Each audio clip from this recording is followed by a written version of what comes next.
আসসালামু আলাইকুম সুপ্রিয় নিবন্ধন পরীক্ষার্থীরা, আপনাদেরকে স্বাগত জানাচ্ছি। আশা করি সবাই ভালো আছেন। আজকে আমি প্রাণীবিজ্ঞান কলেজ পর্যায়ের প্রভাষক পর্যায়ের 5 এবং 6 ইউনিট নিয়ে আলোচনা করব। সিলেবাসে যে 5 এবং 6 ইউনিট আছে সেখান থেকে যে প্রশ্নগুলো ইম্পর্টেন্ট সেই প্রশ্নগুলো আপনাদেরকে দেখাবো। ভিডিওটা দেখার পর যদি ভালো লাগে আপনারা লাইক, কমেন্ট এবং শেয়ার করুন। তো আমি চলে যাই ইউনিট 5। ইউনিট 5-এ আছে জেনেটিক্স অ্যান্ড ইভলিউশন। এখান থেকে যে প্রশ্নগুলো হতে পারে, প্রথমে আছে সংজ্ঞা দিন। সংজ্ঞাগুলো থাকতে পারে যে কোনো একটা সংজ্ঞা, যেমন এলিল কি, জিনোটাইপ কি, তারপর আছে ফিনোটাইপ বলতে কি বুঝো, প্রকট বৈশিষ্ট্য এবং প্রচ্ছন্ন বৈশিষ্ট্য। আপনারা এই সংজ্ঞাগুলো পড়ে নেবেন, এই সংজ্ঞাগুলো থাকতে পারে। তারপর আছে মেন্ডেলের দ্বিতীয় সূত্রটি ব্যাখ্যা করুন। অসম্পূর্ণ প্রকটতা বলতে কি বোঝায়? অসম্পূর্ণ প্রকটতাটি ব্যাখ্যা করুন। এটা একটা মেন্ডেলের সূত্রের প্রথম সূত্রের ব্যতিক্রম। তারপর আছে মাল্টিপল এলিল কি, এর বৈশিষ্ট্য সমূহ লিখুন। ইম্পর্টেন্ট একটা প্রশ্ন। তারপর আছে মেন্ডেলের দ্বিতীয় সূত্রের ব্যতিক্রম। ব্যতিক্রমের মধ্যে 9:7 যে অনুপাতটি আছে, ব্যতিক্রম 9:7, অর্থাৎ সূত্রটা যে ছিল 9:3:3:4, দ্বিতীয় সূত্রের ব্যতিক্রমে 9:3:3:4 না হয় 9:7 হয় যে অনুপাতটি, এটা ব্যাখ্যা করা। ঠিক এরকম ভাবে মেন্ডেলের দ্বিতীয় সূত্রে আরেকটা ব্যতিক্রম আছে 13:3, অর্থাৎ 13:3 অনুপাতটি ব্যাখ্যা করুন। এই দুইটাই খুবই ইম্পর্টেন্ট। তারপর আছে সেক্স লিঙ্কড জিন কি, মানুষের বর্ণান্ধতা লিঙ্গ সংযুক্ত বংশগতি ব্যাখ্যা করুন। অথবা কোনো একটা উদাহরণ দিয়ে আসতে পারে বর্ণান্ধতা সম্পর্কে দুটা উদাহরণটাকে ব্যাখ্যা করতে বলা হবে। সেক্স লিঙ্কড জিন কি, এই সংখ্যাটা খুব ইম্পর্টেন্ট, এই সংখ্যাটা আপনারা পড়ে নেবেন। তারপরে আছে এবিউ ব্লাড গ্রুপ থেকে প্রশ্ন, এবিউ রক্ত গ্রুপের বংশগতি আলোচনা করুন। লিঙ্কেজ ও ক্রসিং ওভারের সংজ্ঞা দিন।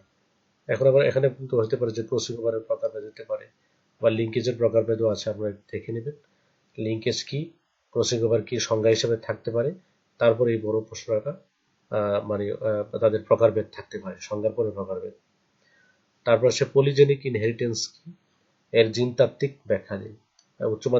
উচ্চ মাধ্যমিক জুলজি বইয়ের মধ্যে এটা আপনারা পাবেন, প্রাণীবিজ্ঞান বইয়ের মধ্যে পলিজেনিক ইনহেরিটেন্স কি এবং এর জিনতাত্ত্বিক ব্যাখ্যা। তারপর আছে ল্যামার্কিজম কি, সমালোচনা সহ বিবর্তন সম্পর্কিত ল্যামার্কবাদ বর্ণনা করুন। সমালোচনা সহ বিবর্তন সম্পর্কিত ল্যামার্কবাদের মতবাদ, অর্থাৎ ল্যামার্কবাদ বর্ণনা করতে বলা হয়েছে। তারপর আছে ডারউইনের প্রাকৃতিক নির্বাচন মতবাদ এবং এর সীমাবদ্ধতা আলোচনা করুন। আরেকটা প্রশ্ন আছে ভূতাত্ত্বিক সময়পঞ্জি কি। ভূতাত্ত্বিক সময়পঞ্জিতে যুগ মহাযুগ যে সময়গুলো আছে সেগুলোর নাম আসতে পারে, এবং যুগ মহাযুগ ওই সময় যে ধরনের উদ্ভিদ এবং প্রাণীগুলো পৃথিবীতে ছিল সে সম্পর্কিত বর্ণনা থাকতে পারে। তো আপনারা আগে সংজ্ঞাটা পড়ে তারপরে যুগ এবং মহাযুগগুলো কি কি সেগুলো সম্পর্কে একটু ধারণা নেবেন। তারপরে যে টপিকসটা আছে এটা হলো 6, ইউনিট 6। এখানে আছে বায়োটেকনোলজি অ্যান্ড জেনেটিক ইঞ্জিনিয়ারিং।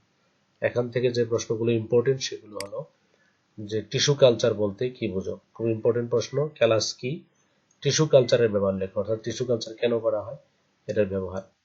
তারপর হচ্ছে ফার্মেন্টেশনের সংজ্ঞা দাও। জেনেটিক ইঞ্জিনিয়ারিং কি, প্রথম এগুলো আমি সংজ্ঞা হিসেবে দিয়েছি, সবগুলো ছোট ছোট সংজ্ঞা। জেনেটিক ইঞ্জিনিয়ারিং কি, তারপর জিএমও কি, জেনেটিক্যালি মডিফাইড অর্গানিজম। জিএমও বলতে আমরা জেনেটিক্যালি মডিফাইড অর্গানিজম বলা হয়। একটি জিএমও প্রোডাক্টের নাম লিখো। তারপর আছে ট্রান্সজেনিক প্রাণী কি, এবং ট্রান্সজেনিক প্রাণী ও ক্লোন প্রাণীর মধ্যে পার্থক্য লিখুন। তারপর আছে ট্রান্সজেনিক প্রাণী উদ্ভাবনের উদ্দেশ্য বর্ণনা, কি উদ্দেশ্যে ট্রান্সজেনিক প্রাণী উদ্ভাবন করা হয়, ইম্পর্টেন্ট প্রশ্ন। আরেকটা প্রশ্ন যে হলো যে রিকম্বিনেন্ট ডিএনএ কি, এই প্রশ্নটা খুবই ইম্পর্টেন্ট। রিকম্বিনেন্ট ডিএনএ তৈরি ধাপসমূহ, এবং 9 এবং 10 খুবই ইম্পর্টেন্ট, আপনারা 9 এবং 10 মিস দেবেন না। আরেকটা আছে যে রিকম্বিনেন্ট ডিএনএ ধাপসমূহ, আরেকটা হলো রিকম্বিনেন্ট ডিএনএ পদ্ধতিতে ইনসুলিন তৈরির বর্ণনা করুন। কিভাবে ইনসুলিন তৈরি করা হয় রিকম্বিনেন্ট ডিএনএ থেকে, যেমন ইকুলাই ব্যবহার করে, একটা ব্যাকটেরিয়া আছে ইকুলাই, সেই ব্যাকটেরিয়া থেকে কিভাবে ইনসুলিন তৈরি করা হয়। তারপর আছে শিল্পক্ষেত্রে জেনেটিক ইঞ্জিনিয়ারিং এর ব্যবহার বর্ণনা করুন। জেনেটিক ইঞ্জিনিয়ারিং ব্যবহার বিভিন্নভাবে আসতে পারে, তো সিলেবাসের মধ্যে দেখলাম যে শিল্পক্ষেত্রে বলা আছে, সুতরাং শিল্পক্ষেত্রটা খুব ইম্পর্টেন্ট। শিল্পক্ষেত্রে জেনেটিক ইঞ্জিনিয়ারিং এর ব্যবহার। তারপর জিন ক্লোনিং এর সংজ্ঞা দিন। জিন ক্লোনিং বলতে কি বুঝো? জিন ক্লোনিং কৌশল বর্ণনা করুন, কিভাবে জিন ক্লোনিং করা হয়। তারপর মানব কল্যাণে জিন ক্লোনিং এর ব্যবহার বর্ণনা করুন। এই প্রশ্নটা খুব ইম্পর্টেন্ট। জিন ক্লোনিং এর ব্যবহার মানব কল্যাণে। এবং আরেকটা প্রশ্ন আছে, মানব কল্যাণে জীব প্রযুক্তির, এখানে জীব প্রযুক্তির ব্যবহার বর্ণনা করুন। এই প্রশ্নটা খুব ইম্পর্টেন্ট। থাকতে পারে যে জীব প্রযুক্তি কি, আর মানব কল্যাণে জীব প্রযুক্তির ব্যবহার। মানব কল্যাণ ছাড়াও কৃষিক্ষেত্রে, শিল্পক্ষেত্রে, হ্যাঁ, এগুলা যদি আলাদা আলাদা বলে, তারপর আপনারা আলাদা আলাদা ভাবেই বর্ণনা করুন। তো এই ছিল ওই ইউনিট 5 এবং 6 থেকে ইম্পর্টেন্ট যে প্রশ্নগুলো, সেই বাছাই করা প্রশ্ন। আপনারা আশা করি আপনার এই প্রশ্নগুলোর উত্তর সুন্দরভাবে লেখার চেষ্টা করবেন, তাহলে ভালো মার্কস পাবেন।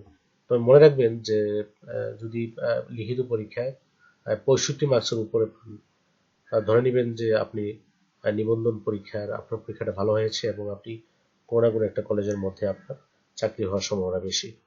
অন্ততপক্ষে 65% মার্কসের উপরে পাওয়ার চেষ্টা করবেন। আর 65% মার্কস পাওয়ার জন্য, অর্থাৎ 65% মার্কস উপরে মার্কস পাওয়ার জন্য আপনাকে যথাযথভাবে লিখতে হবে। সঠিকটা লিখতে হবে, অতিরিক্ত কোনো লেখার দরকার নেই এবং ভুলভাল লেখার কোনো প্রয়োজন নেই।